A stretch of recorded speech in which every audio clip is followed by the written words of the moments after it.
Welcome to 2022, everyone. Hope all of you had a great New Year's celebration and are looking forward to an exciting year to come. As we've done in years past, for this week's episode, we're presenting one of our favorite Patreon bonus shows from the previous year. Primarily to give you a taste of what you can expect as far as bonus shows when you're a Necronomipod patron, but also because Mike refuses to let us have a week off at the end of the year, and this always ends up being the compromise. Without further ado, please enjoy the following episode. I'm Paul Bernardo and Karla Homolka.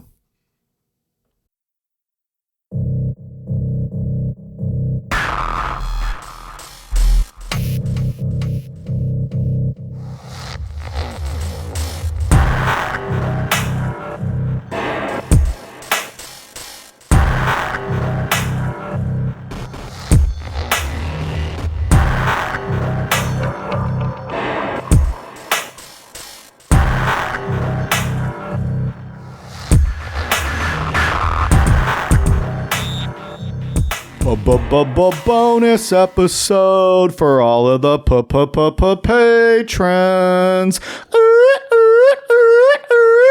Whiskey, beer, tequila, more beer, more vodka, more whiskey, and more beer. Yeah, that about sums it up. I'm feeling pretty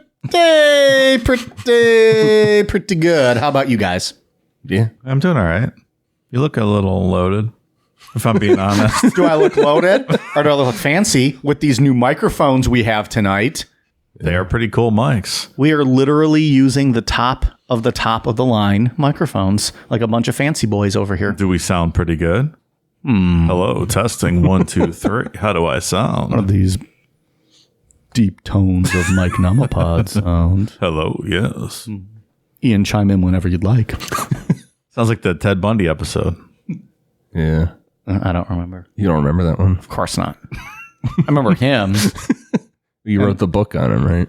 Yeah, well, but, okay, I get it now. I see what you mean. All right, good. I thought you were talking about, like, just my bass tone. I know I'm talking about do I not have this every the way week? we're discussing things. I feel like this is how I sound every week. Remember that Howard Stern? From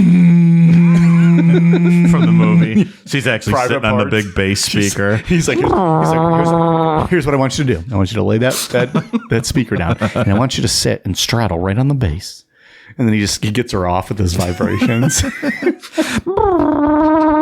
Have you seen Private Parts? Yeah. That movie is so fucking good. Howard Stern was fantastic. I know he was playing himself. Still fantastic in it. Is that Mary McCormick too? Yeah. I like her. Yeah. I like her. I got a crush on her. None of that's accurate anymore after the divorce, but That's true. But in all fairness, the movie ended in like what, 92, 93? My gift to you, AC/DC. I loved that as a kid. Obviously, I marked out to that.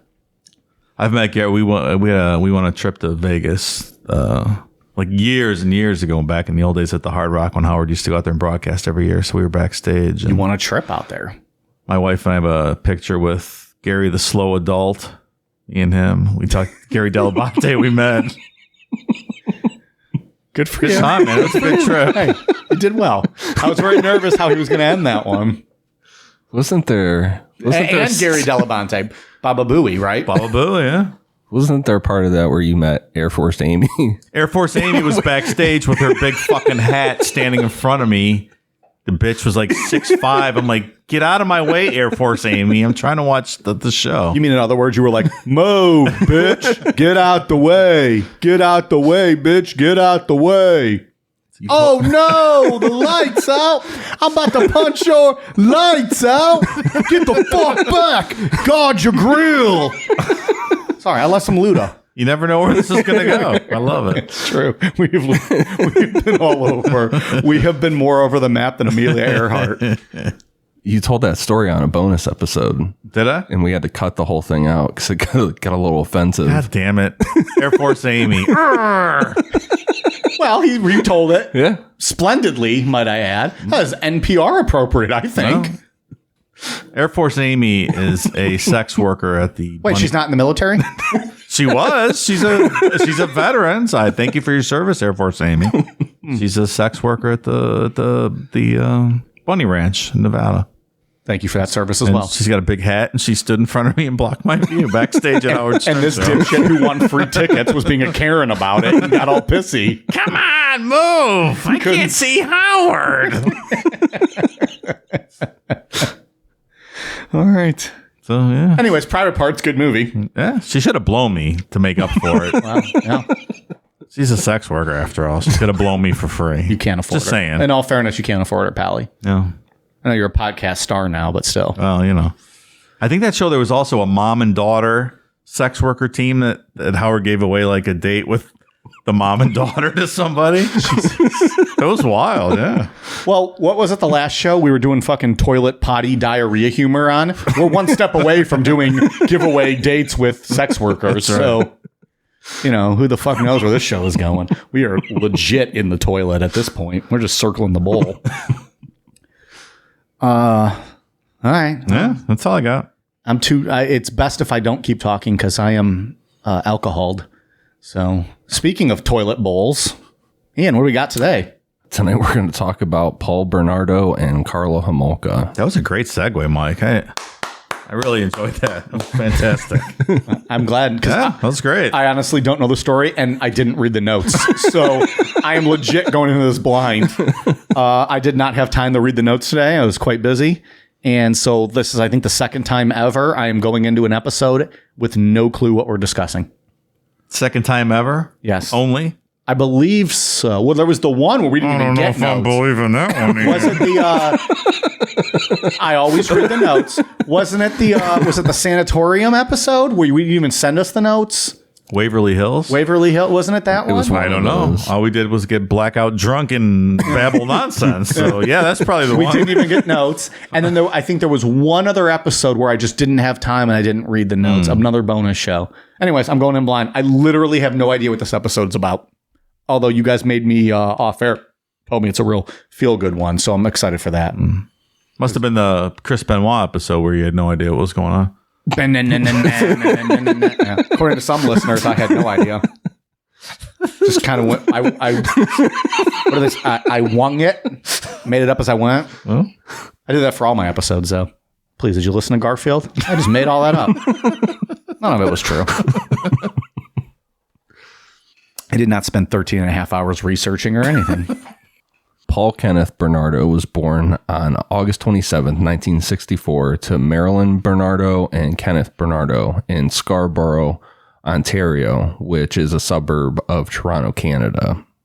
In 1975, Paul's father was charged with child molestation for groping a young girl, and he sexually abused Paul's sister.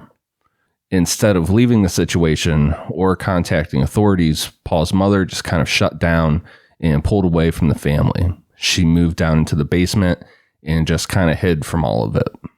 the first shocking part of this story is that it's in Canada. I did not know there was crime in Canada. Everyone seems so nice up there. Didn't we cover the Luca Magnato? the other one with the trailers? The guy Oh, with that dude, the pig the guy? Pig farm guy? Nickelback, Robert Picton. Yeah. How do I fucking know his name before you two? Maybe Drunk Mike is actually, like, really Drunk Mike is a genius with true crime. We're going to find out We just shortly. haven't tapped into that. We haven't never tapped into that. Yeah, Robert Picton was Canada, though, right? He was like, was he BC or was he Alberta? Vancouver. So he's BC, Before Christ. obviously. Well, he needed some Christ in his life. We all need Christ in our life, Mike. Let go and let God. As far as Paul was considered, this is how a family friend described him as a child. Quote, he was always happy, a young boy who smiled a lot, and was so cute with his dimpled good looks and sweet smile that many of the mothers just wanted to pinch him on the cheek whenever they saw him. He was the perfect child they wanted, polite, well-mannered, doing well in school, so sweet in his Boy Scout uniform. Did Mike's mom write that paragraph? Or it's a bit much. I was an adorable child. I don't know what you guys are fucking talking about. When Paul became a teenager, he began having sexual fantasies that were not consensual ones, pretty much rape. He was very abusive, both mentally and physically. He got off on humiliating girlfriends and random women in public and beating his girlfriends. Around the time that he was getting into this stuff, at 16, his mother told him that she had had an affair and his father, Kenneth, was not his real father. This resulted in Paul ramping up his abuse of women, and now he was physically assaulting his mother in front of the family. Reminds me of someone else we know, Virgin Mary. Yeah. Had an affair, really wasn't his father. Makes sense to me. This is straight out of the Bible. Paul attended Sir Wilfrid Laurier Collegiate Institute in Scarborough and then went to the University of Toronto, Scarborough in 1982 and worked for Amway. Working at Amway got Paul really into sales and getting good at convincing people of things. He bought tons of books and tapes on sales techniques to study and used what he learned in these to pick up women. So what's worse, rapists or multi-level marketing people? Ooh.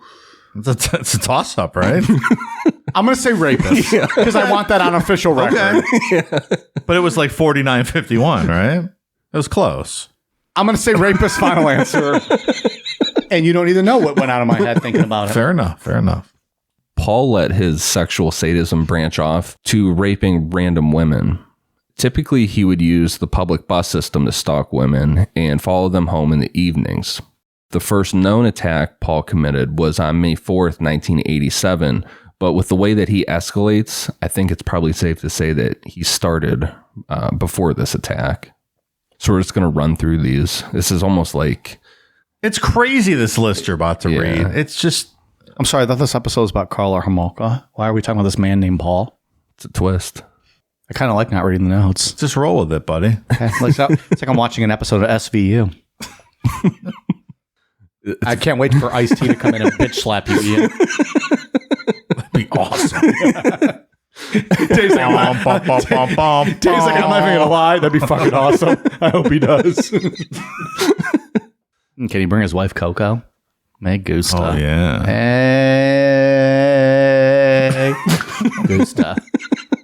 I love Twitter Ice-T, too. He's so goddamn funny. Is he? Yeah. He probably is. He's got great. those one-liners, too, yeah. On May 4th, 1987, Paul raped a 21-year-old Scarborough woman in front of her parents' house after he followed her home. May 14th, Paul raped a 19-year-old woman in the backyard of her parents' house. July 17th, 1987, Paul attempted to rape a young woman. He beat her really bad, but ran away when she refused to stop fighting and screaming. September 29th, 1987, Paul attempted to rape a 15-year-old girl. He broke into the house and entered the girl's bedroom. He jumped on her back, put his hand over her mouth, and threatened her with a knife. He hit her multiple times in the side of the face and bit her ear. Paul fled when the girl's mother entered the room and screamed. At the time, there was a guy named Anthony Hainmayer who was 19 at the time of the assault. He was convicted of the sexual assault in 1989 and ended up serving a 16-month prison sentence. Was it based on the eyewitness account of the mom? Believe so. Yeah. It's one of the most famous, Wow. Mistaken identity. like a fault, wrongly imprisoned. It's one of the most famous ones in Canada. Were we just talking about that, right? What are we talking about that? Like faulty memory. You mean every episode when they're wrongly imprisoned? West Memphis 3 off the top of my head.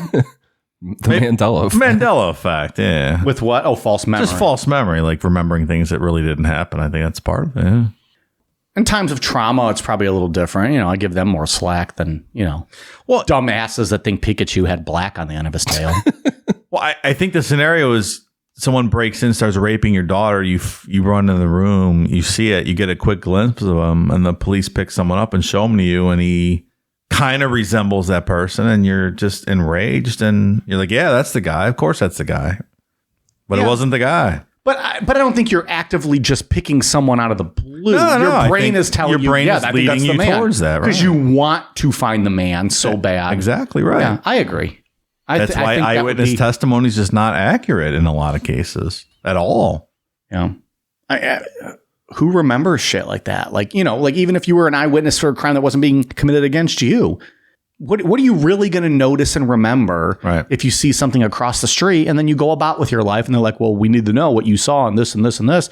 you're going to do your best, you know, but and then they're going to take whatever you say as the final word, you That's know. right. If you say brown hair and a green jacket, they're going to be looking for everyone with fucking brown hair and a green jacket. Meanwhile, he might have had, you know, blondish look, you know, dark blonde hair and a blue jacket. And now he's, you know, it's tough. I think it's one of the arguments against capital punishment because eyewitness testimony is just not accurate. You know, that and the whole murder thing, but okay. Well, That's just me. I don't me know about that. I mean, it's still murder, is it not? Well, you know, it's a homicide. I don't know if it's murder. After this attack in October of 1987, Paul met Karla Homolka, and these two hit it off immediately. Unlike other women Paul knew and had been with, Karla encouraged his sadistic sexual behavior.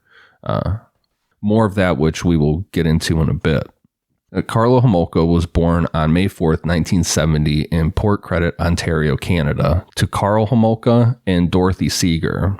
Her father was a Czechoslovakian immigrant and worked as a traveling salesman. A lot of times he got drunk and abused his wife while Karla and her two younger siblings watched. Interestingly, like John Wayne Gacy, Karla was very asthmatic and had to be hospitalized frequently as a child. She spent more time in the hospital than not. Now, look here, Pilgrim, in my Canada, you're not going to beat a woman like that. And John Wayne Gacy's, never mind. I was going to say, are we just going to act like that didn't happen? There's no acknowledgement needed. I just have trigger words like John Wayne. Yep. I read my name and I just go into the accent, Pilgrim. That was almost Australian. You almost went Australian on that one. Leave us all in. Leave it all in. That's fine. We ain't cutting any of this shit. We'll do it live. Fuck it. I don't know what that means to read us out. I'm getting a beer. I'll be back. Growing up, she enjoyed drawing and expressed her love for animals, and she got a part-time job at a pet shop when she was in her teens. Even though she claimed to love animals, she once threw a friend's pet hamster out the window, resulting in its death. So who knows what the animal thing? Well, it's just a hamster. It's one of God's creations, Dave. That's a rodent. Let's be honest. Stop. Well, the Stop. way you treat human lives with the capital punishment, I'm not surprised you would just throw a hamster away like that. That's fine. You're going to kill a human. Why not kill a hamster? What does it matter? Certain people that don't deserve to be alive, Mike. You know it, and I know it. Ian. People also said that she was a bright student and was liked by most of her teachers. In high school, she dated a guy named Doug and started to experiment with drugs and having sex with him. She had a lot of sexual fantasies based around death and a couple times cut herself during sex. Just like that listener in the listener sex stories, right? She was getting tag teamed on the bathroom floor and brought out a knife and cut herself. Or had them cut her. So the story That was goes. fucking wild. Yeah.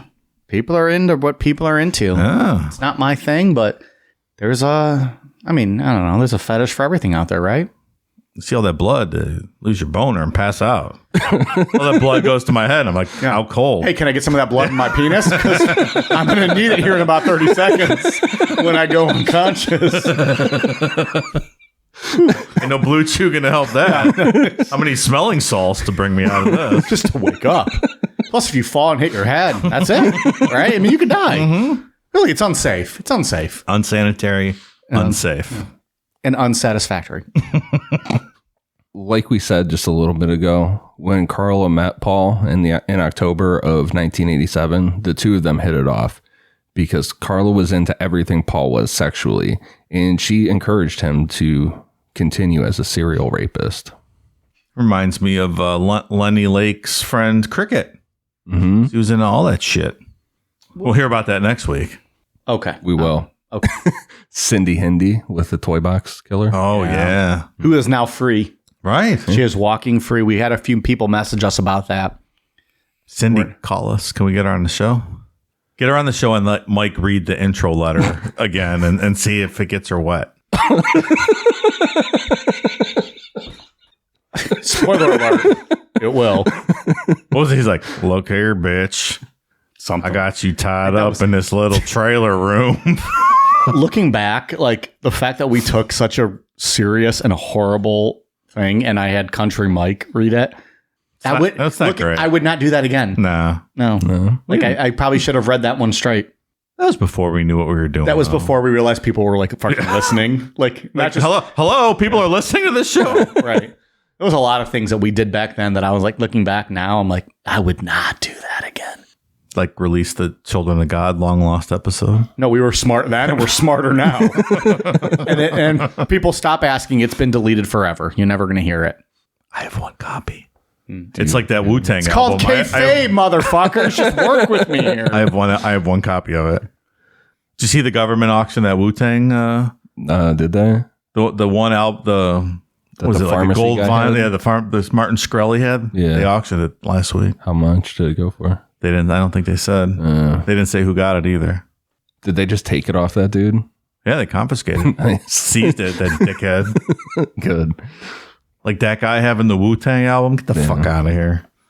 So with Karla's encouragement, on December 16th, 1987, Paul raped a 15-year-old girl.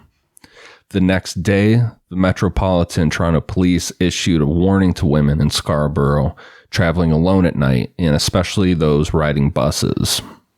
December 23rd, 1987, Paul raped a 17-year-old girl at knife point, and by this time, the media began to refer to him as the Scarborough rapist.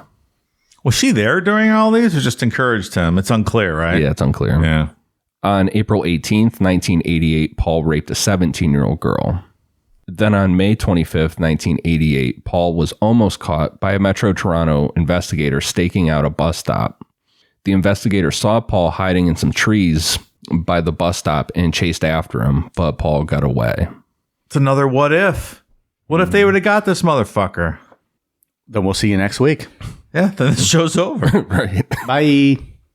On May 30th, 1988, Paul raped an 18-year-old woman in Mississauga, Ontario, about 25 miles southwest of Scarborough. On October 4th, 1988, Paul attempted rape in Scarborough, but the woman fought back, resulting in Paul fleeing the scene. But before he did, he stabbed her twice, once in the thigh and once in the buttocks. On November 16th, 1988, Paul raped an 18-year-old woman in the backyard of her parents' house. Then on the following day, on November 17th, Metro Police formed a task force to capture the Scarborough rapist.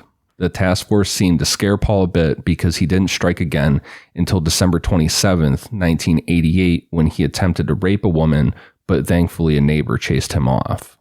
Starting to think this Paul guy's not a good fella. Yeah. This list is crazy. It's very much like Golden State Killer to a degree. Yeah, very Where there's much. just so That's many. right. Like it's just too much. It Wasn't is Golden too State much. Killer? We're like we didn't even list them all. We're just like in between this period and this period, it's believed he raped this many and this many. Yeah, You just couldn't. You could sit there forever going through each individual story for what he was responsible for. On June 20th, 1989, Paul attempted to rape a woman, but fled when her fighting back and screaming alerted neighbors.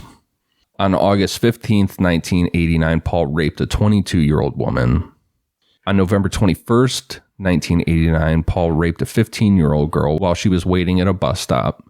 And on December 22nd, 1989, Paul raped a 19-year-old woman. Are you quite done now, or Almost. are you going to continue? I got one more. On May 26, 1990, Paul raped a 19-year-old woman. She got a really good look at Paul's face, and investigators were able to create a computer composite portrait, which was released 2 days later and published in the Toronto and surrounding newspapers. Did it look like him? Yeah. Huh? Good. Should be wrapping this up in about 2 paragraphs, probably. Shouldn't go on for 8 more pages.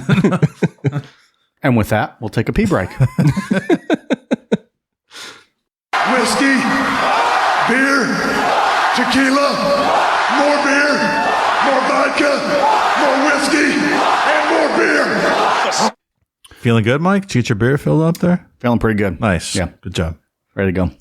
From May to September 1990, police submitted more than 130 suspect samples for DNA testing. Police received 2 tips that the person they were looking for was Paul. The first was in June of 1990 and had been filed by a local bank employee after seeing the composite. The second was from Tina Smirnis, wife of one of the 3 Smirnis brothers who were among Paul's closest friends. Tina told detectives that Paul, quote, had been called in on a previous rape investigation once in December 1987, but had never been interviewed. He frequently talked about his sex life to Tina and obviously to her brothers, and told them all about the sadistic stuff he was into. Police interviewed Paul on November 20th, 1990 for 35 minutes. He voluntarily provided samples for forensic testing. When detectives asked Paul why he thought he was being investigated for the rapes, he admitted that he resembled the composite, but detectives found Paul more credible than Tina and didn't look into him any further. I thought all police misconduct was just in the U.S. Apparently, they have cops in Canada, too, that don't do their job. Okay, good to know. By 1990, Paul was spending a lot of time with Karla's family, who liked him and thought nothing weird was going on. They thought Paul was a successful accountant, when in reality he made his money smuggling cigarettes across the Canadian and U.S. border. So just to hit on that last point, so they have his DNA. They're just choosing not to test it, right? Because they believe him. Right. Yeah, that's what I was talking about. Yeah. Cops. Yeah, they have it. They have him. Like, they got the guy cold right there. Right. Yeah, okay. In I want to make 1990. that clear before most of the other stuff begins. Are we clear? Yeah. Paul and Karla got engaged, but Paul flirted with Karla's youngest sister, Tammy, and had become obsessed with her. He was looking into her window and going into her room to masturbate while she slept. Karla helped Paul by breaking the locks on the windows in her sister's room, allowing him access. How old is she? 15. Oh, boy. So what's going on up in Canada, huh? Okay. I always thought it was the Great White North. Yeah, It's the Great Bad North. I was ready to move there. Great bad. The Bad White North. You were going to emigrate, see if they would take you? Refugee from America? There have been times, Palomino. I have considered it. It's not easy. They don't want any schlubs up there. Like, you got to have a demonstrable skill. Well, I can play something. I can play hockey. Yeah, so Can you, though? I can. How long ago was that? It was a long time, but I can. First of all, I can ice skate. Second of all, I can play. I can drink beer, You would fit in. and I know I'm a diehard Edmonton Oilers fan, so obviously I'm there, right? Come on, They might take you. I think you got a good chance. I'll take a test or a quiz or whatever that they need me to take. I'll learn about all the provinces. Are you going to visit? Have you ever been to Edmonton? I have not. Are you ever planning to go up there? I would love to one day, sometime. Canada's supposed to open back up in a couple weeks until everything shuts down again. Yeah, I'm not sure they'll have me on their first. They're like, yeah, those Americans. No thanks. I mean, at least they were planning to open back up. Things are changing though. I would love to go to an Edmonton Oilers game in Edmonton. That would be a dream come true. Someday. How far up is that? How far north? It's very far up north Is it? in Alberta. Right. Yeah. I think I looked it up once. I mean, it's a few thousand miles away. Like, that's, I'm sure there's no direct flights. I'll have to stop off somewhere, like shithole Calgary. No one wants to go to Calgary. You could probably get a direct flight from Toronto. Okay, but I could go to Toronto and then get a direct flight from there. Oh, maybe, Toronto's only perhaps. 5 hours from here. Yeah. Well, flight-wise, though, I'd have to fly to Toronto. I mean, I could drive to Toronto or I could fly to Toronto. Right. And then I'm sure Toronto's got to be the hub, right? In Canada. It goes everywhere. Yeah. Surprisingly. Or Ottawa. Ottawa's their capital. Yeah. Like, it's got to be Toronto, though. That's got to be. Toronto, yeah. That's got to be the big. You can get a lot of cheap flights to Europe out of Toronto, like if they're too expensive around here in our neighborhood. If you don't mind that drive to Toronto, like surprisingly cheap flights to all over A Europe. little more than 5 hours, though, isn't it? It's about like 5. 7. Well, if you drive like a pussy like you, Yeah. I get there in 5 hours. I would challenge that one. I challenge that call, Dave. I think you need to do that.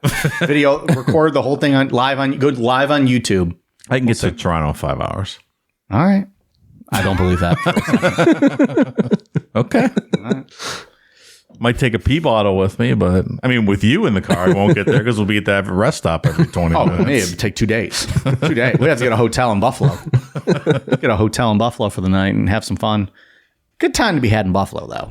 It's a good city. Good town. Underrated city, I think, Buffalo. Rochester, too, up there. Rochester's a great town. Rochester's a fun city as well. Get a garbage plate. That was my nickname in college, mostly because of what I ate. In July 1990, Paul took Tammy across the border to get beer for a party. Paul later told Karla that, quote, they got drunk and began making out. According to Paul, Karla laced spaghetti sauce with crushed Valium she had stolen from her job at the Martindale Animal Clinic. She gave it to her sister, who soon lost consciousness. Then Paul sexually assaulted Tammy while Karla watched. There was no penetration as in traditional sex, and that'll make more sense in a couple paragraphs here. Tammy had no idea what happened, and over the summer, Paul gave Tammy and her friends tons of gifts, food, pretty much whatever they wanted. I you think Paul should be on the planet, Mike? I think Paul should be put away for a long time. I do not. All right, think that just is, checking in. I do not think it's. I'll check back with you later. I do not think it's up to the government and our justice system All right. to murder people. Okay, we'll check back in a little bit. My answer is not going to change. I've said the same thing about the worst of the worst we've covered. Would society be better off without them? Of course. Is it up to us to put them to death? I don't think so. Okay. Now, if there's a vigilante out there that wants to take justice into his own hands, oh well, we'll try to stop you, but it is what it is. Okay. Should not be up to our government to kill people. I don't want to live in a society that just thinks it's okay to kill. Okay. 6 months before their wedding, Karla stole an anesthetic called halothane from the clinic she worked at.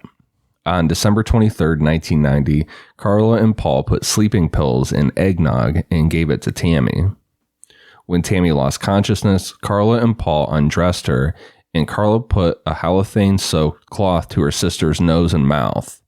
Karla wanted to, quote, give Tammy's virginity to Paul for Christmas. According to her, Paul was disappointed that he was not Karla's first sex partner. With Tammy's parents sleeping upstairs, they videotaped themselves raping her in the basement. Tammy began to throw up, and they tried to revive her, but called 911 after hiding evidence, dressing Tammy and moving her to her bedroom. A few hours later, Tammy was pronounced dead at St. Catherine's General Hospital. I don't know. That's maybe one of the worst paragraphs I ever read in the course of this show. I have no words. Despite vacuuming and washing laundry in the middle of the night, and despite a chemical burn on Tammy's face from that rag soaked in halothane, the regional municipality of Niagara coroner and the Homolka family accepted Paul and Karla's version of events.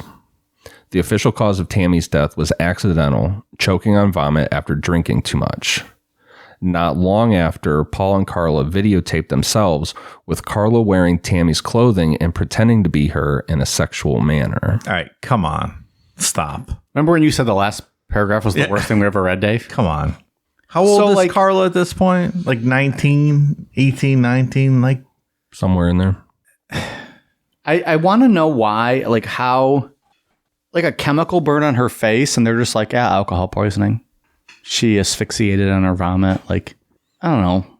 Well, I think it's the second time the authorities fucked up in this whole case. I understand. Yeah. I'm just looking at one thing about a lot of these stories, if there wasn't police incompetence, coroner incompetence, judicial, whatever, we wouldn't even be talking about any of this shit. Because almost all these stories, it's just kind of fuck up after fuck up. And there's always several points within the story where they could have taken a different turn. Right. And I know hindsight, it's hindsight still. And no one's perfect. I get that. But when it's just gross incompetence, it just makes you kind of... People miss stuff, of course. No one's perfect. And this is I always go back to the John Bonet one. And I know I go back to that series a lot, but that was my favorite one we've ever done. Like, they moved the body and they covered it with a blanket. Like, they blatantly did things that, like, all of us know not to do. And we have no training in that field. I feel like I'd be just standing in the corner like, probably shouldn't do that. Yeah, hey, dude. Yeah. Maybe don't touch that. Hey, see all those people you just invited into the house that are bringing donuts and coffee? We probably shouldn't do that. I watch Ice-T on SVU, and I'm pretty sure he would not do that. This is not an Ice-T approved maneuver here. If you watch Law and Order SVU twice, you could conduct a better investigation than they did in Colorado for JonBenet Ramsey. That's right. Yeah. And I'm not trying to be unfair to police, but for that specific investigation, it was the drizzling shits. You're not wrong. This one now might be the closest runner-up we've had. Like, there was literally a chemical burn on her face. So like, alcohol poisoning. Yeah. She died. Shortly after Tammy Homolka's funeral, her parents left town and her sister Lori visited her grandparents, leaving the house empty. During the weekend of January 12th, 1991, Paul abducted a girl, took her to the house, raped her while Karla watched, and dropped her off on a deserted road. Paul and Karla called her, quote, January girl in later videotapes. They were all about taping themselves, documenting all this stuff. Tons of videotapes. Mm-hmm. They probably watched them over and over again, too, all the time. Or watch the tape of them killing her or raping her body because they had it on film, right? Yeah. Like they, can you imagine if they're doing all this? No. Of course they're watching that. And then when that tape gets old, that's when they go out and hunt again. Ugh. At about 5:30 a.m. on April 6, 1991, Paul abducted a 14-year-old who was warming up as a coxswain for a local rowing team. The girl was distracted by Karla, who waved at her from a car, allowing Paul to drag her into the bushes near the rowing club. He sexually assaulted her and forced her to remove all of her clothes and wait for 5 minutes while he ran away. On June 7th, 1991, Karla invited a 15-year-old girl she had become friends with at a pet shop 2 years earlier. This girl is known as Jane Doe. From my understanding, her name is still not public, which is good. Good for her. Karla invited her for a, quote, girls' night out. After going out shopping and eating, Karla drugged the girl with alcohol laced with halcyon. When the girl lost consciousness, Karla called Paul to tell him that his surprise wedding gift was ready. Paul videotaped Karla raping the girl before he himself sexually assaulted her. The next morning, Jane Doe was sick, but thought that her vomiting was from drinking for the first time and didn't realize that she had been sexually assaulted. The surprise gift stuff is just... It makes it extra weird and creepy and sad. Like that she wanted to give her own sister's virginity to him. Like that's weird. Like it's not that hard to go out and find girls, right? Like that you have to do this. You can go to like a swingers club and get a girl and be like, here's my gift to you. Like, I'm going to bang her in front of you. Right. Or you can bang her in front of me. Like, what do you got to go down this road You don't have to drug them. This is what when we talked about with Gilberto Valle. This is in the DSM-5 is a mental disorder. Once you cross the path of you're turned on by something that's not consensual, there is no safe word.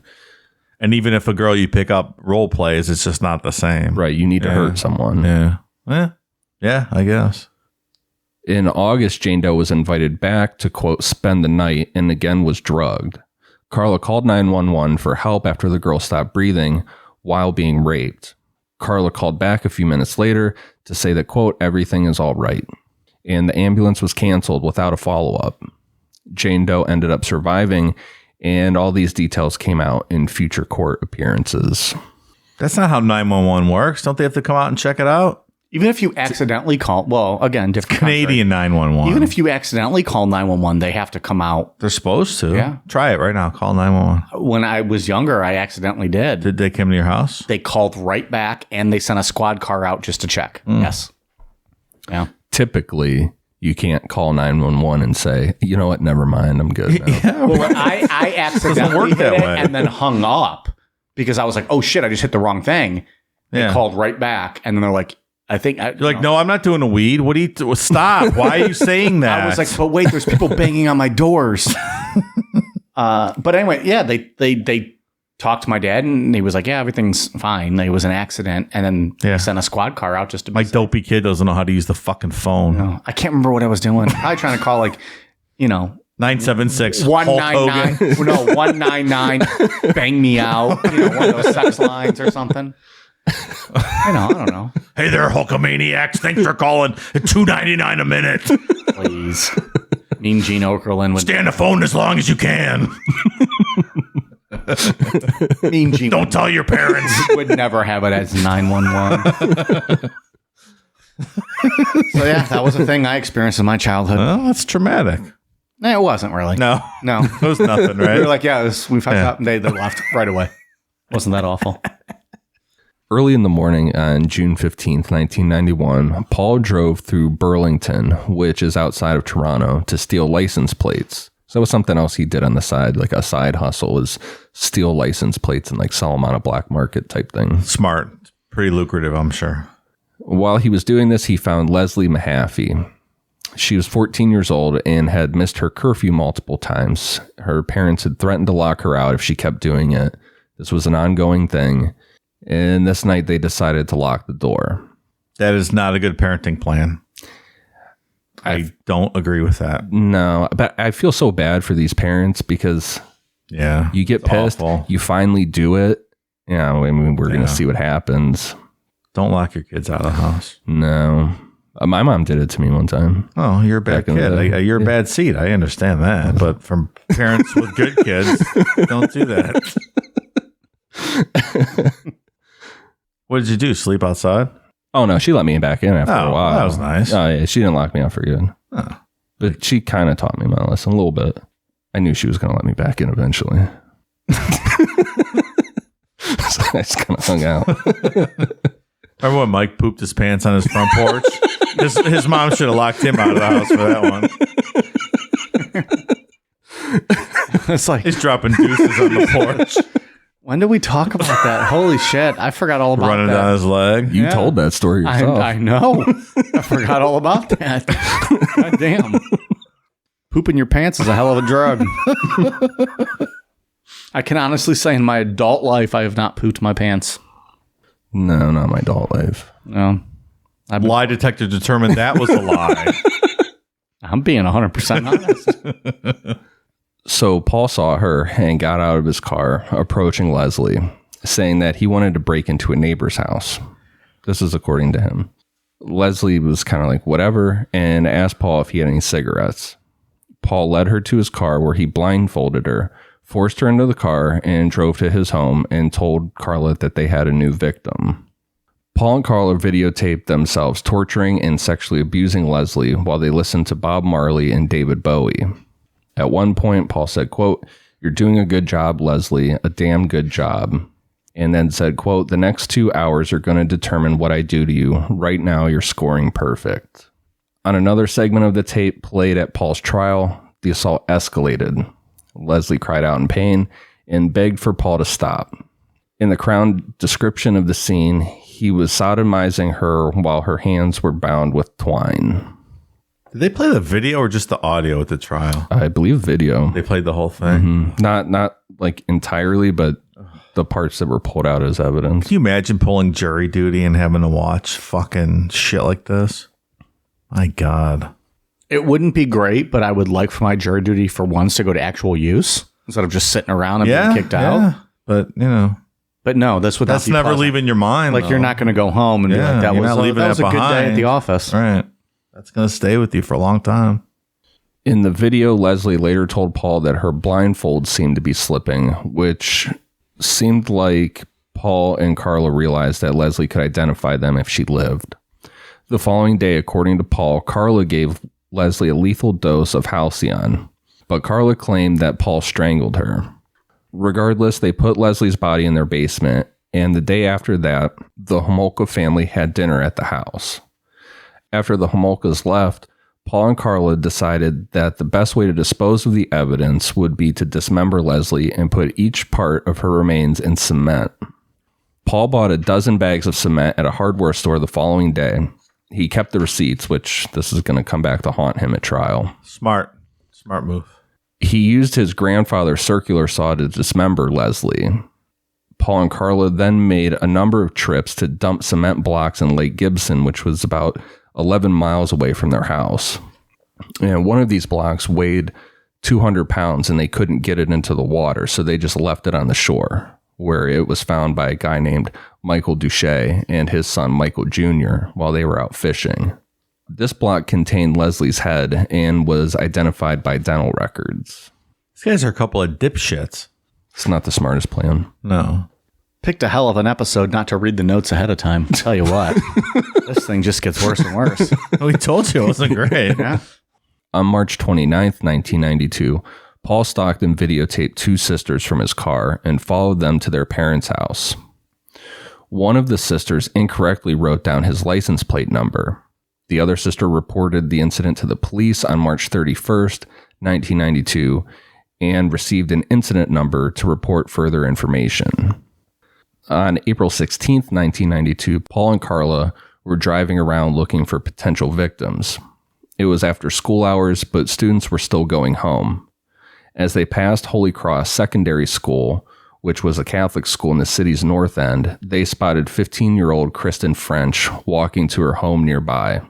They pulled into the parking lot of Grace Lutheran Church, and Karla got out of the car with a map, pretending to be lost. When Kristen looked at the map, Paul attacked her from behind, holding a knife and forcing her into the front seat of the car. From the back seat, Karla held Kristen in place by pulling back on her hair. You know what's terrifying? There's so many people out there like this just right now. Like the amount of missing people or, people this age that go missing in this country every year is astounding. That's why I said we should probably just throw a tab on some of those people on Dark Fetish Net and just maybe check up on them every once in a while. Something. I don't know what the answer is, but fuck, man, there's some psychopaths out there. Like right now in your neighborhood. There are literally things happening right now that we are going to end up doing a show on in the future. It's not a small number of people either. Kristen took the same way home from school every day, taking about 15 minutes to get home. Soon after she should have arrived, her parents notified police, and within 24 hours, the Niagara Regional Police Service assembled a team. They searched Kristen's route and found several witnesses who had seen the abduction from different locations. This was all the police had to go on, was a bunch of eyewitness accounts and Kristen's shoe being found in the parking lot where witnesses said they saw the abduction happen. But they didn't get much of a description or anything, like nothing to really go off of. Over Easter weekend, Paul and Karla videotaped themselves torturing, raping, and sodomizing Kristen and forcing her to drink large amounts of alcohol. It was clear in this attack that Paul always intended to kill Kristen because she was never blindfolded and she could have identified them. With Kristen being guarded by Karla, on April 18th, 1992, Paul went out to buy dinner and rent a movie. He was seen by one of the sisters that he had been stalking, and she attempted to track him to his house. Although she lost him, she got a better description of his license plate and car and reported that to the police. The information she gave was mishandled by police and it was never investigated. No, come on. They needed to get the Mounties in on this, right? Is this the Metropolitan Police? They needed some Canadian Mountie action, right? On horses, looking for this fucking guy. They needed literally anything. Yeah. Anything. Something. Someone look into it. The RCMP, is that what it is? RCMP? Royal Canadian Mounted Police? I believe that's correct.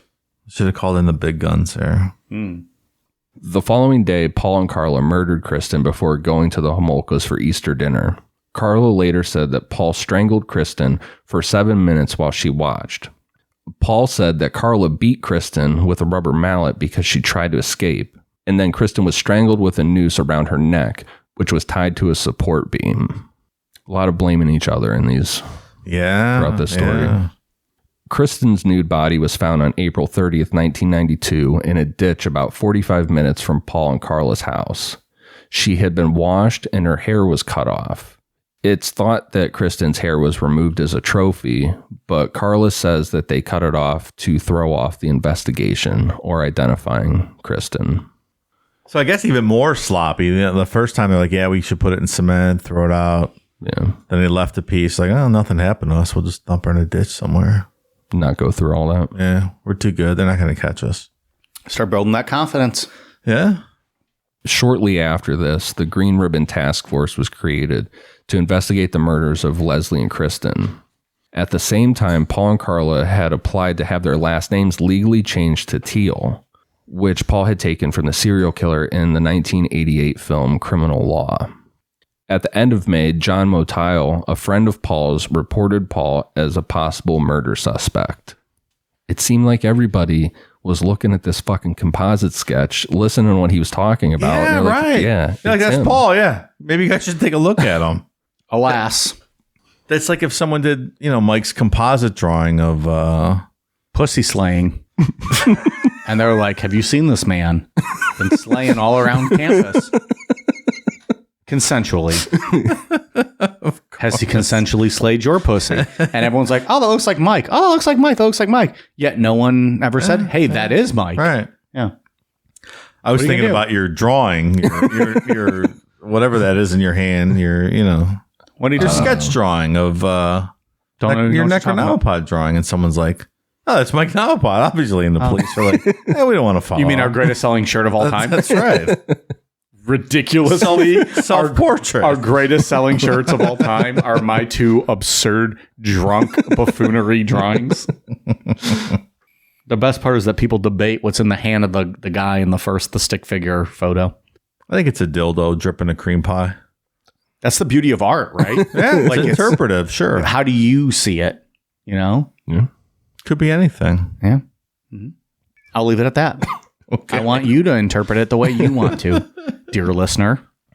In December 1992, the Center of Forensic Sciences finally began testing DNA samples provided by Paul 2 years earlier. 2 years.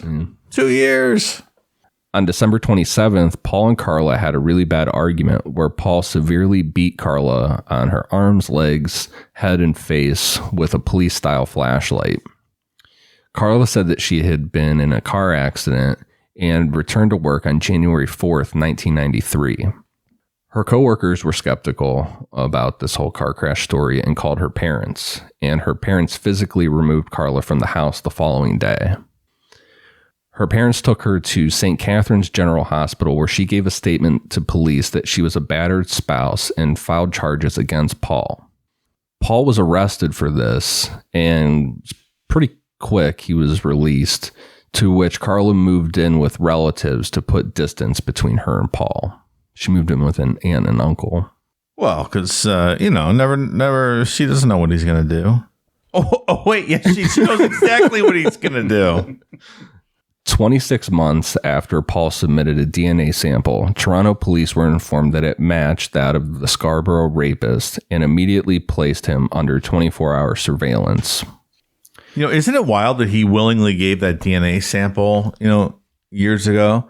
I thought it was going to turn out to be like he was super careful, or he wore, gloves and a condom and all these rapes. And he's like, yeah, there's no DNA in mine. But no, there was.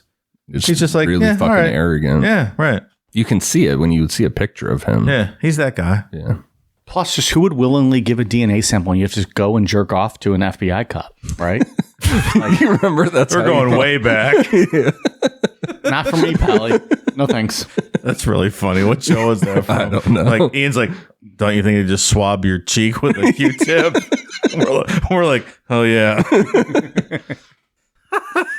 That's fantastic. You're saying something like this poor police person has to stand there with a cup. Just do it. I'm not going to look. It's the honor system here. Just come with this cup, please, quickly. Thank you. Close it up. Next guy.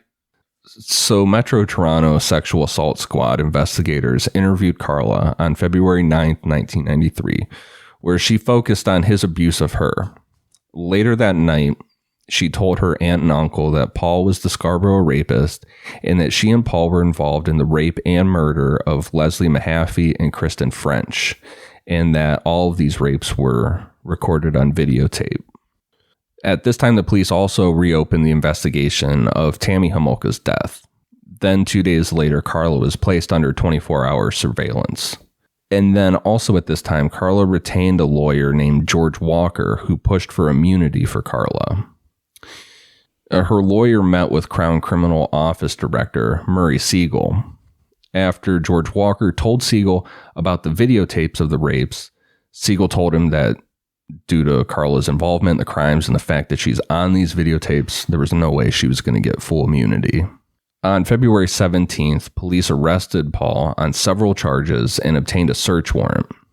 Keep in mind, they had only been told of these tapes. They have not seen They didn't have them. Right. They didn't have the tapes. So his link to the murders was weak and the warrant was limited, and no evidence which was not expected and documented in the warrant could be removed from the house. And any of the rumored videotapes found by police had to be watched in the house. That's weird. Yeah. I don't know what's going on in Canada with their search warrants. Right. Here, they'll just fucking bust down your door and just take whatever they want. Right. Well, the noise complaint. Yeah. Sure. I think we smell weed in there. We're going to come in and destroy your house and beat your ass. Fuck it, we'll do it live. Fucking door sucks. The SWAT tanks rolling down the fucking street. Not if you're John DuPont. No. That's right. We'll wait 50 hours, sir. Damage also had to be kept to a minimum. Like, police couldn't tear down walls looking for the videotapes. The search of the house, including updated warrants, lasted for 71 days, and the only tape found by police had a brief segment of Karla performing oral sex on Jane Doe, who was that 15-year-old girl. On May 5th, George Walker was informed that the government was offering Karla a plea bargain of 12 years, which she had 1 week to accept. If she declined, the government would charge her with 2 counts of first-degree murder, 1 count of second-degree murder, and a whole bunch of other crimes. She accepted the offer, and on May 14th, Karla's plea bargain was finalized, and she began giving statements to police. She told police that Paul bragged that he had raped as many as 30 women, which was twice as many as police suspected. And many Canadians weren't a fan of the plea deal, especially after finding out that Paul's lawyer, Ken Murray, withheld the videotapes for 17 months. Prosecutors said that they would have never agreed to a plea bargain if they had seen those tapes before it was all signed and finalized. So she had the tapes, she got the plea bargain, and then she turned over tapes as part of the deal to help prosecute him. Paul told his lawyer, this Ken Murray guy, where the tapes were. Oh. This lawyer withheld the tapes. Okay. This lawyer got himself in a fuck ton of trouble. Why would he tell his lawyer where the incriminating tapes were? Where were the tapes? I can't remember. Somewhere in the house. But yeah, his lawyer hit him. Well, okay. The lawyer got in a lot of trouble for obstructing justice. You can't do that. Interesting. So, but that's the prosecution. They've always stood by that if they would have seen those tapes and seen Karla on them, they would have never tried to offer her a plea bargain. I would hope not. I mean, you don't need her testimony in a scenario where you have those tapes, right? Yeah, now they wouldn't need her anymore. They wouldn't need it at all. It's just not necessary. Paul was tried for the murders of Kristen French and Leslie Mahaffey in 1995, and his trial included detailed testimony from Karla and videotapes of the rapes. Paul testified that the deaths were accidental, later claiming that Karla was the actual killer. On September 1st, 1995, Paul was convicted of a ton of crimes, including 2 first-degree murder charges and 2 aggravated sexual assault charges, and he was sentenced to life in prison without parole for at least 25 years. But in Canada, they have this thing that they can label somebody as a dangerous offender, which makes it pretty much impossible they will ever get parole. So he's technically eligible for parole, but that offender labels, they're going to be like, nope. There's a little mark on his file. Yeah. I think just his name and the publicity of this kind of sealed that deal. I would think so, yeah. So he was eligible last year then. Interesting. For the record, I'm okay with that. With him getting out? No. Oh. Did not say that. Now he's making stuff up. What are you okay with? The check mark on his name? With him, being labeled dangerous and, his parole being, affected forever by that. And that should be taken into, I feel like you probably don't need that check mark if you're looking at his file. It's fair. Like, it's all there. You don't need that extra check mark, but I'm okay with it. I would go a step further and say we don't need you on the planet. Perhaps we don't, but I don't think that's just, okay. the government's call to make. Okay, sure. Hey, if my call to make. If that little check mark if that little check mark is going to get him put away forever and he's never going to get out, then maybe we need to adopt that system here in the United States. Okay. For people that Little check mark system. For people that aren't, not people that are using marijuana. Oh. They're going to get a little check mark and now they're not going to get out. What all our prisons are filled up with? Well, of course. Uh-huh. A whole nother argument for a whole nother time, David. He's like, yeah, you're right. What can you say? After Paul's trial was over and Karla testified, she was returned to Kingston Prison for Women to serve out her 12-year sentence. While at Kingston, Karla began courses in sociology through the nearby Queen's University, which initially caused the whole media storm.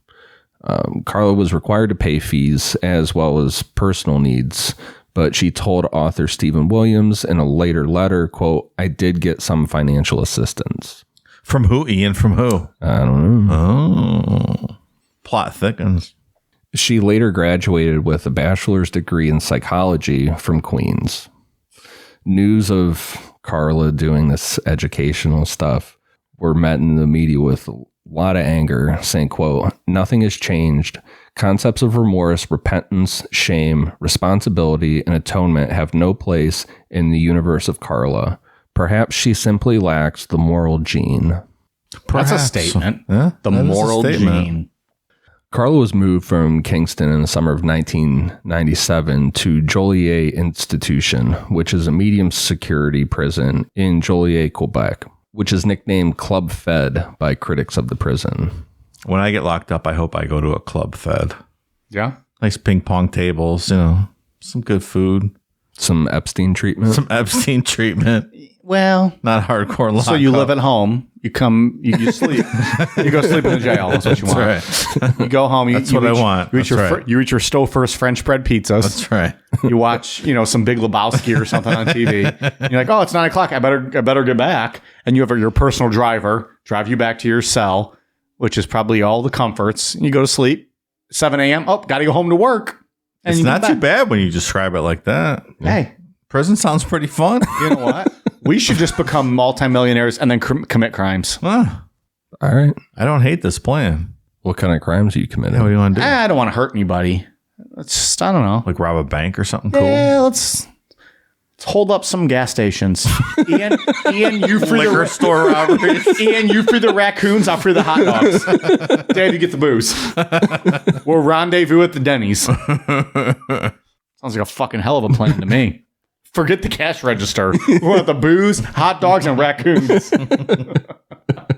Ian's like, I got the outside dumpsters covered. You guys go inside. Got his gun pointed. I walk in. They're like, oh, take the money. I'm like, no, give me your fucking hot dogs.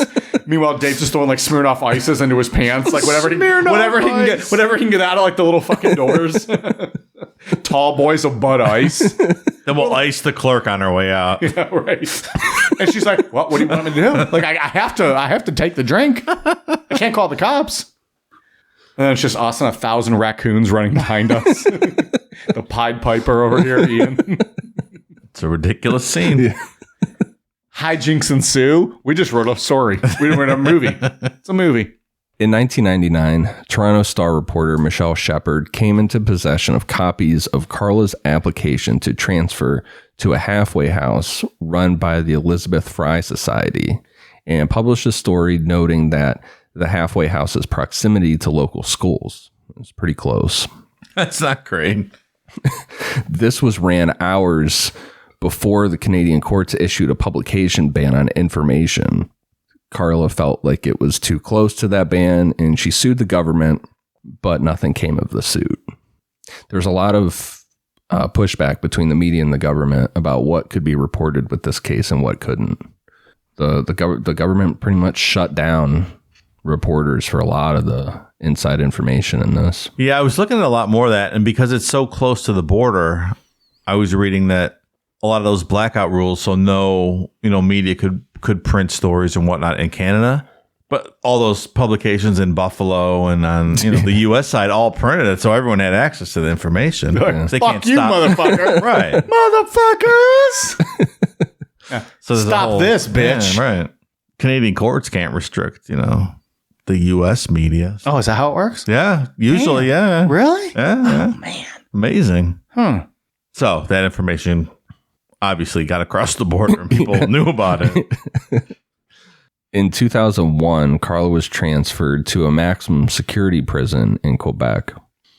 The Toronto Sun reported that while she was there, Karla began a sexual relationship with John Paul Gerbet, who was a convicted murderer held in the men's unit of the facility. Interesting. It's like a men's and women's thing going on there. Yeah. Well, when you that's only unusual. have 14 prisoners nationwide, It's cost effective to just sure. bunk them together. Fuck it. We'll do it live.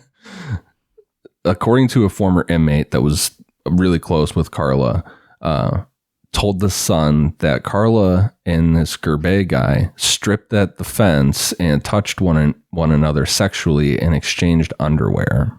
Oh, that sounds terrific. Give me your underpants. That's the biblical sense of sex, right? That's right. Give me your underpants, Karla.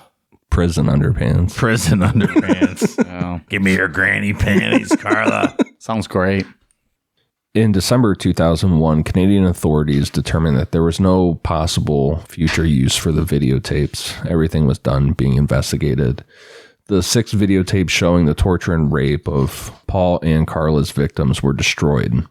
The records of Karla watching and commenting on the tapes remain sealed to this day. Is that standard practice to get rid of evidence like that after so long? I guess in Canada it is. They do it here. Do they? Mm-hmm. I'm sure you can't keep it forever, right? A lot of that was one of the issues with the Golden State Killer stuff. Is some of those police departments cleared house and they needed room, and some of those rape kits were one of the things to go. That wasn't even a cleared case. Yeah. So who Oh, that's terrible. I mean, Cleveland had a big. Or was it the state of Ohio in general where the rape kits were never tested? Like after the Anthony was Ohio. Sowell guy That was came Ohio. out, like statewide, yeah, like they just didn't follow up on a lot of that stuff. Yeah, that seems to be a pretty standard issue going with a lot of places. But what if something came up like, I guess at some point you don't need it, but it just seems like there's a vault somewhere you should put that stuff in case you ever need it. I don't know. Maybe someone's parole hearing or something, you might want to take another gander at it. Perhaps. Like, oh, this is what this guy did, in case you were thinking about paroling him. I don't know. Yeah, it does seem weird just to destroy the evidence like that. I guess if you're one of the victims on that tape, though, you'd probably prefer that just to know it didn't exist any longer.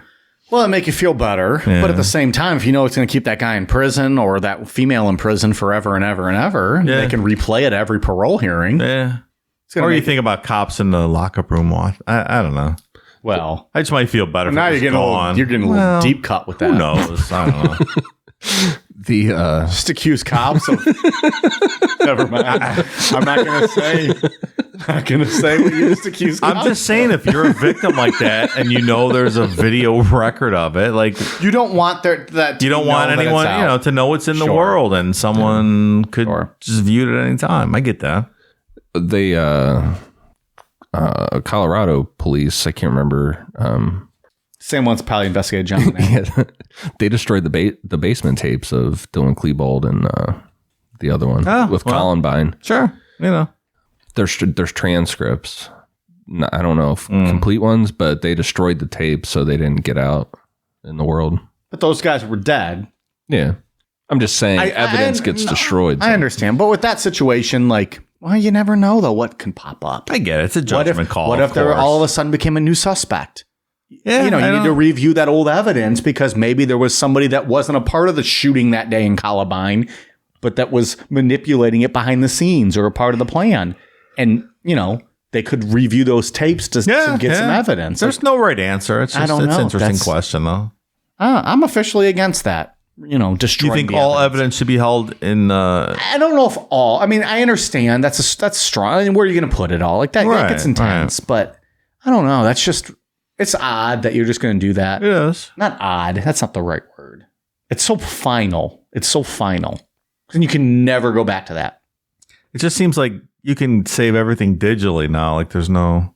Well, this is a long time ago, but like nowadays you can digitize everything. 2001, you could probably digitize. Yeah, it, it right? doesn't seem like there's a need to get rid of everything. But again, if it was So me, you think any file that you would about any case that hasn't been officially closed, they should always just keep everything, I don't know. right? Like, But then it could be hacked. like a Kennedy assassination. Like, Probably. you should probably keep everything. Probably. But then again, then try to keep everything. Russian hackers have a copy of it, and Well, I'm not even it's saying on the dark digitized. web. I'm not even saying I don't know. digitized though. Like any evidence they have should be stored away, right? Like the limousine he was shot in, the gun that was used. I would think so. Anything else they have that we haven't been told about? For that case, I would think so. That's appropriate. I mean, it's just tough. Like, It is. There's no right answer. There's just questions. There's no answers. that's what we're here for. We just bring up the questions. We're not solving anything. No, I don't know what the fuck I'm talking about. I'm fucking 154 beers deep. I'm not solving shit tonight. So there was a 2-day hearing held before Judge John R. Ballou in June of 2005. He ruled that due to good behavior and Karla being a victim of Paul Bernardo, as well as the other women and young girls, she would be released on July 4th, 2005, but would still pose a risk to the public at large. Seems weird to release her, then say that at the same time. Watch out for her, but we're going to let her out. Watch out for this one. She's a wild one. She's a firecracker. Don't cross her. It's not good for me. But in all seriousness, you've been warned, so it's on you now. That's right. Canada, what the fuck? Certain restrictions were placed on Karla as a condition of her release. She was to tell police her home address, work address, and who she was living with. She was required to notify police as soon as any of the above changed. She was likewise required to notify police of any change to her name. If she planned to be away from her home for more than 48 hours, she had to give 72 hours notice. She could not contact Paul Bernardo, the families of Leslie Mahaffey and Kristen French, or that of the woman known as Jane Doe, or any violent criminals. She was forbidden to be with people under the age of 16, forbidden from consuming drugs other than prescription medicine, required to continue therapy and counseling, and was required to provide police with DNA samples. Seems fair. Yeah, it's still a pretty cush life for her, no? I mean, after this, Yeah. I mean, someone who probably should be in prison forever. Yeah, of course. there And was, meanwhile, you get a DUI and you can't, like in America, you're not welcome in Canada. Like Right. they have like Right. zero tolerance for DUIs. Yeah. Meanwhile, this chick, She's on the prowl. can we get her for an interview? Ian, you want to work on that? Karla, Yeah. yeah, we could try. Dave's still working on Casey Anthony, so one of you's got to strike gold at some point. I drove by her house a couple weeks ago. She Yeah, wasn't how home. Hey, George, I talk to you. Hey, come on over here. I got a podcast. I want to talk to you. He'd Poor have pulled you out of the window and I beat would the never shit do out that. of you. It's terrible. His old like police ass. He would have kicked your ass. We could have filmed that. That would have been awesome. Get that on video. Probably carries his blackjack around, fucking swat you in the head through the car window. George Anthony kicks Dave Namalpod's ass. Our YouTube page would explode. Poor guy's just trying to fucking garden and you're driving by trying to get a picture. Hey, I didn't stop. I let it go. You slowed down, questionably slow. Didn't stop though. He drove past twice. 2 miles an hour. Literally just took his foot off the gas. It was just, they see me rolling. They hating. George is like, look at this fucko. I know exactly what he's doing. You're like, ouch, George, ow. Where's the hot piece of ass daughter? Ow. Chikatilo was in the back seat. He had garlic bread, obviously. He was eating it while passing it out to everyone. Obviously. Oh! If she violated any of that, there was a maximum of 2-year prison term. And on July 4th, 2005, she was released from prison. She gave her first interview to French Radio Canada television, and she told the interviewer, Joyce Napier, that she chose Radio Canada because she found it to be less sensationalized than the English-speaking media. She said that she found Quebec to be more accepting of her than Ontario, and she confirmed that she would be living within the province, but refused to say where. She said that she had paid her debt to society legally, but not emotionally or socially. She refused to speak about that alleged relationship with Gerbet, where they were rubbing each other between the fence. On November 30th, 2005, Quebec Superior Court Judge James Brunton lifted all restrictions imposed on Karla, saying there was not enough evidence to justify them. What the? That's what happened. Okay. It's a different country. I don't know how it works up there. Fly free, butterfly. On December 6th, 2005, the Quebec Court of Appeals held up that decision. And the Quebec Justice Department decided not to take the case further, despite the public in Ontario's demanding. It was reported on June 8th, 2006, that Karla's request to have her name changed was rejected when she attempted to have it legally changed to Emily Chiara Tremblay. The following year, the Sun reported that Karla had given birth to a baby boy. Quebec Children's Aid said that despite Karla's past, she would not be automatically put under any special supervision. But there were a bunch of nurses who refused to care for her. Good for them. On December 7th, 2007, it was reported that Karla had left Canada so that her 1-year-old could lead a, quote, more normal life. She later got married and had 2 more kids. As of January 2020, she lives in Salisbury de Valleyfield, Canada, without her husband or children, but it's not clear as to why she lives alone. I got a pretty good idea. Where did she go when she left Canada before she came back? It's not clear. Not clear, huh? Where did she live? Montana. Think so? Well. They wouldn't let her in this country. And during that time, when after she had been out and stuff, remember Luca Magnotta spread that rumor on the internet that he was dating her. Oh. And he got a lot. No, Ian, I don't recall that. We covered that fucking 19 years ago. He was like drumming up online publicity for himself, saying that he was dating her. That's right. So Paul's in prison. Karla's living her life somewhere. Yes. And that's why the story is famous, is because it's Karla. I think Because she's like the one that's still out. Yeah, I think the controversy. She's a good-looking girl, and they were both good-looking people. They're the like a Ted Bundy type, where you look at them and you would never think that they would be doing this kind of stuff. They're like Barbie. I think they get the Barbie and Ken. Don't they have a nickname along those lines? Yeah, I think that's right. I know they have the schoolgirl murders and stuff like that. But I think they have the Barbie and Ken. It's just like, it's a scenario where, like you said, they're both good looking people. They could have spent their whole life, picking up girls, doing whatever they want if they would have just not. like being legal swingers. Yeah. Like you could have had so much fun. Like you had to step over this line and this was your thing. And look where it got you. It's, it's like when these two people just get together. That's right. And we're going to be talking about next week with Charles Ng and Leonard Lake. In all fairness, our fucking listeners voted for this. Yeah. They like true. this. They're psychopaths. Sadistic stuff. Yeah. I Dave think said it, not me. You're a psychopath. I just told you hit the unsubscribe button before. He's telling you a psychopath. In a good way, psychopaths. But as someone who, I didn't know the story, obviously, coming into it when we put Karla Homolka on the poll, and then I didn't read the notes. This isn't necessarily even the Karla story. It's the Paul Bernardo story. Yeah. I think both of them, still, it's both, but you don't hear him.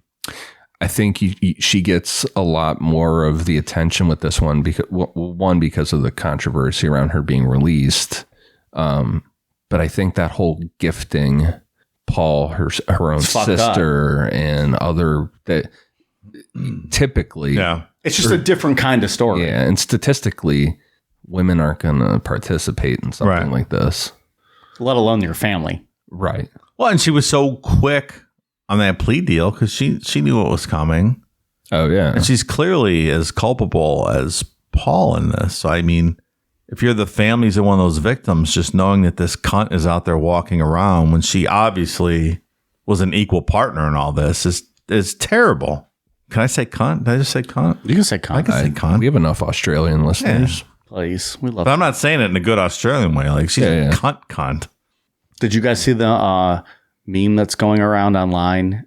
You probably have, because you guys are much more in touch with that than I am. But it's you know you're in true love when you can finish each other's sentences, and it's a photo of Ghislaine Maxwell. Did you see that? No. It's a picture of her and Epstein all like close to each You other. know you're in true love when you can finish each other's sentences. Yeah, I think there's just something. Well, and it was her sister, so you know that doesn't happen every day. It adds that like more of that unthinkable aspect to it. Normal people don't do you know that. what? I'm going to say, fuck Canada, right? Are you done with Canada now? No. You're divorcing your, getting rid of your love for Canada? Of course not. But I'm not happy with them right now. All right. I'm upset. Take a break, with Canada. Mike. Canada, you and I, we're fighting. Hockey season's over. You can take a break from Canada. Until October, and then I'll start sucking your dick again. But until October, yeah, I'm done with you, Canada. Come on, you bullshit like this. Meanwhile, they're looking at us like, have you heard every other story you've ever covered about the United States? Well, that's a very good point. Irrelevant tonight. Our cops didn't fuck this one up. You know, we might have let Karla Homolka in the country for a little while. Not sure. Yeah, I wonder where she was. I say Montana. Maybe she snuck up to Alaska up there. Maybe. It's border patrol up there between Alaska and Canada. I mean, really? Non-existent. A couple moose? Just like the rest of the border with Canada. What are you talking about? Saying you can go any which way. That's why I stick with Montana. Okay, fair enough. Literally just go. There's nothing. What is there? Nothing. What is? Come on. You can go to like Washington. There may be some border, you know, Maybe a little patrol. bit. You go to Niagara. That's it. That's it. Canada's like, we'll take them. Unless they got a DUI. Get the fuck out of here. How dare you, sir? And they really do take their DUI seriously. Sure. Fuck. They're Drunks up in their fuck country. you. The whole country's drunk. You don't drive. Well, they got enough of them. They don't want any more. Also, you can't drive in snow. It's just nonstop snow. Like, you're better off just ice skating to wherever you got to go. Leave your apartment, put on some ice skates, you know, go on down to the arena, watch some minor league hockey, right? I don't know. That's how I picture it. That's my dream world in Canada. I'm ice skating everywhere. It's snow 24/7, 365. I never have to wear shorts or worry about sweating. I just ice skate everywhere I want. Ian, imagine what this guy's dreams are like. He's fucking skating around Canada. La, la, la, la, la. Sounds fine. I got a Molson in my hand. Just drinking Molson while skating down to the market. Huh. Dave, don't lie. You kind of like it a little bit. So, what are you doing to my dream, eh? See? Everyone's happy. You're just happy, and you're drunk, and you skate, and no one's hot, Dave. Yeah. There's no humidity. All right. No heat. So, you mean I have healthcare now, eh? Yeah, right? Hey, So great. I love it up here. you mean I can just go to the doctor? Like with no copay or nothing? What's a sick day? Problem is, you get murdered. Investigation might be a little lackluster. It's Life's a trade-off, Mike. Life's a trade-off. Don't get murdered. You know what? In all fairness, in America, you know, have like a 1 in 3 chance of getting murdered, and the investigation's still going to be pretty shoddy. Probably. Right. We'll see. You never know. Up there, it's like a 1 in, 400 million chance of getting murdered. See, take your chances, I think folks. your odds are probably a little better. So whose fantasy world is looking pretty good right now? I'd like to ice skate everywhere and have that 1 in 400 million chance. So there were no gunshots here today, huh? What's a gun? I got a spitball gun. I'll shoot you, eh? Better take off, hoser. Hoser. Have you ever seen Strange Brew? Yes, great movie. It's one of the Fantastic. greatest. Fantastic. Have you ever seen Strange Brew? When they serve It's their so dad fucking that funny. beer after they pour it in the dog. Bob and Doug McKenzie. It's so great. It's the most Canadian film of all time, Ian. It's literally the most Canadian film of all time. Highly recommend. Okay. I don't know where we go That's from a there. feel-good story of the day. Yeah. I'm sorry I used the C word, but this person's terrible. It's fucking Patreon. Like, these people are... I apologize. Oh, stop it, cunt. See, I made it better. Don't call me that, bitch. No, it's calling all of our listeners out. Oh, okay. Guess what? They don't care. They love that. They love it. Call us cunts. We love it. There was a lot of like psychologists that talked to her throughout this whole process. Like Yeah. we could have talked about that forever. The general thing was that you know, what she has is not curable. The ability to do that. And be sexually attracted to it. Like the ability to kill someone and then the ability to be sexually attracted by killing someone are two totally, different things. So the ability to offer up your sister like that's something you don't see serial killers do. Yeah. Unless that's different. It's Ed Kemper killing his mom, you know. Yeah. But that's even just him. Right. He had his mom issues. That's in a rage. This is like offering up your family to somebody else. Like that was his Christmas present. Yeah. That's just off the chart depravity. So is she the famous one of this because she's free? Because they're both awful, but he did just as much as she did, but worse. Well, I think it's her sister, and people hate her. It was her sister. She gave up her sister, and I think she got off. Which really, I mean, she deserves all that hate. But I feel like we're not hating on Paul Bernardo as much as we should be. Like, this guy is the scum of the universe. Without a doubt, sure. He's on the same level as the Golden State Killer. Yeah, right. You know? I mean, all those rapes. Yeah.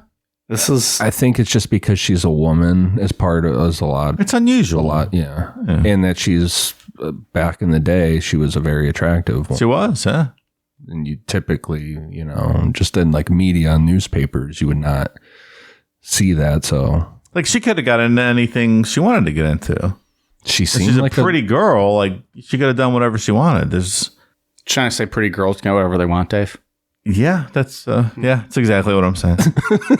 Maybe that's how the world works. Maybe one day one of them will want to be president. Just saying. I don't know what you're getting at, Mike. Saying they can get whatever they want. I don't think that's a fair statement. No? I mean, I don't know. I'm exaggerating, of course, and speaking in absolutes that don't always apply, but generally speaking, beers deep. I don't know. Like, she could have acted out most of these fantasies and whatever without crossing that line. And this fucking clown that she got herself mixed up in. That's all I'm saying. It's a sad tale, friends. It's a very sad tale. Yeah, this was not as feel good as I thought it was going to be. I noticed you jerking off under the table during. I think you liked it more than you're letting on. I think you misunderstood. I had my phone on. I was looking at other stuff at the time, obviously. Oh, Casey Anthony pics. New 2021 photos have been released. It's getting thicker and sexier. Is that right? Just saying. I haven't checked up on what she's up to. I check frequently. I know. See if there's ever any new photos that pop up of her. See her at the bar, or people paparazzi take some photos. Yeah. Throw drinks on her. That was a work, though. Was it? Yeah, she did it on purpose to get some publicity around her. Her new show. Investigator thing? Something that she's up to. Yeah, that was a work. Okay. So. Life is a work at this point. I really feel like life is a work. That's right. Like, goddamn. I got to work for her if she needs it. Yeah. I mean, I feel like she'll hear you out. She will definitely hear you out. Who worked this cock into your mouth? I always like when it has to go just a step further. Like, it's wait. I mean, you don't want to get her pregnant. Pause. It's like Borat. You just want to stick to the mouth. It's like Borat. Pause. You know what a pause is? Pause. This tie is black knot. All right, good show, fellas. That was fun. Was it? No, not really. It was horrible, but this was a show.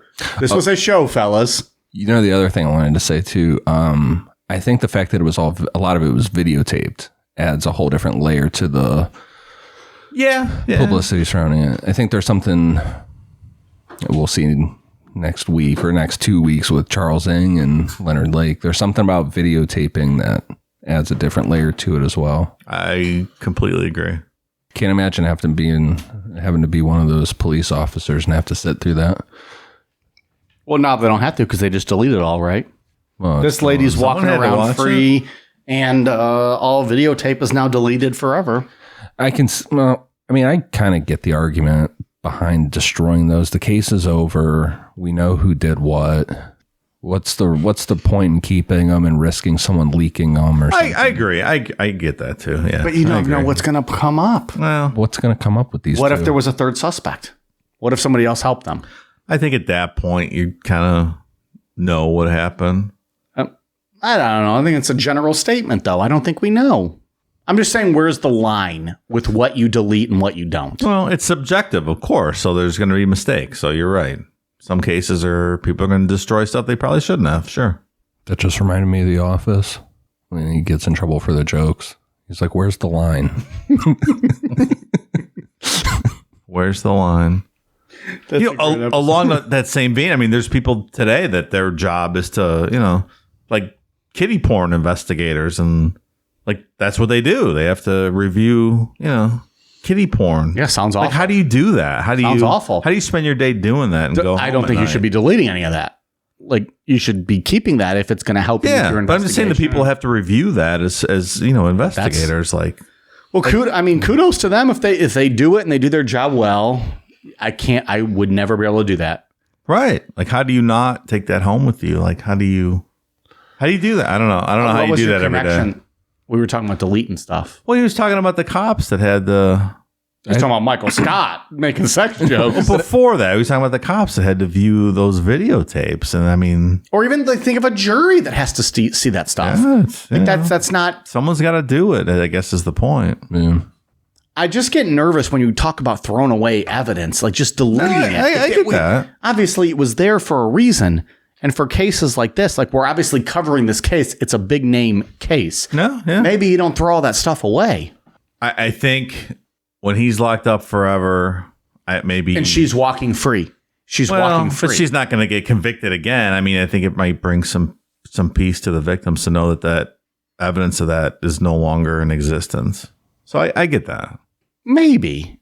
I mean, there's no right answer. I don't know. It is what it is. If it was me, I would, when the case ran its course, I would like that evidence destroyed. I would feel better knowing that it doesn't exist. You would want to know the case ran its course. Sure. I think it's pretty clear the case ran its course here. But I guess that's subjective in some cases. So I get your point. Still walking free.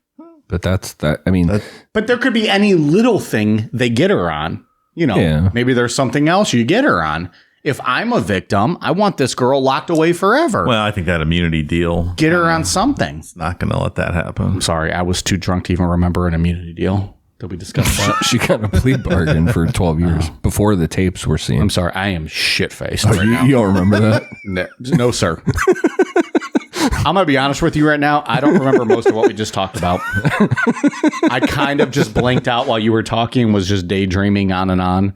Just being honest. I didn't read the notes. What are you daydreaming about? Life. Yeah. He's up in Canada. So, what province am I in today? Skating around. Also, I don't want to hear about like all these rapes. Like, that sounds terrible. I skinned my knee, Where can I go for free health care? They're like, oh, literally anywhere. We'll help you out. Get you covered. Hey, you want a cancer screening? Hey, we'll just check you out. That's right.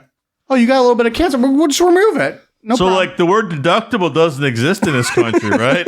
They're like, what? They're like, deduct a what? Here's a case of Molson. Have a good day. Want a moose burger? I would try that. Would you eat that? Moose? Yeah. I'll eat anything. That sounds all right. Yeah, why not? No dogs. I will not eat a dog. I will eat just about anything else. Yeah, I probably wouldn't eat a dog. That'd be a little rough. Bison burgers are the best, for the record. Yeah, a little dry. Not terrible. Well, if you cook them too dry, they're so lean. There's no fat in there. You can't cook them, and they dry out real quick. I had some dynamite bison burger in my day. Oh, the end. I thought we were going to go into more detail there. Well, I got to kayfabe a little bit. I can't get. So I was masturbating, eating this bison burger and having a Molson. Then I went and got a free physical. It was a terrific day. That sounds like a perfect day. I mean, I don't know about you guys. Is that not a perfect day? I got a letter in the mail. I'm like, oh no, this is my deductible. Like, no, it was just a thank you letter for coming in. Zero due. It was terrific. That's all I got. Ian, you got anything else? No, I think I said everything I had to say. All right, Dave, you got anything else? No. Fucking depraved couple of people here. Yeah. All right. It's not getting any more fun. No, clearly not. No. What, doing the show, you mean? Well, Charles and Leonard come. Yeah. That's way worse. Yeah.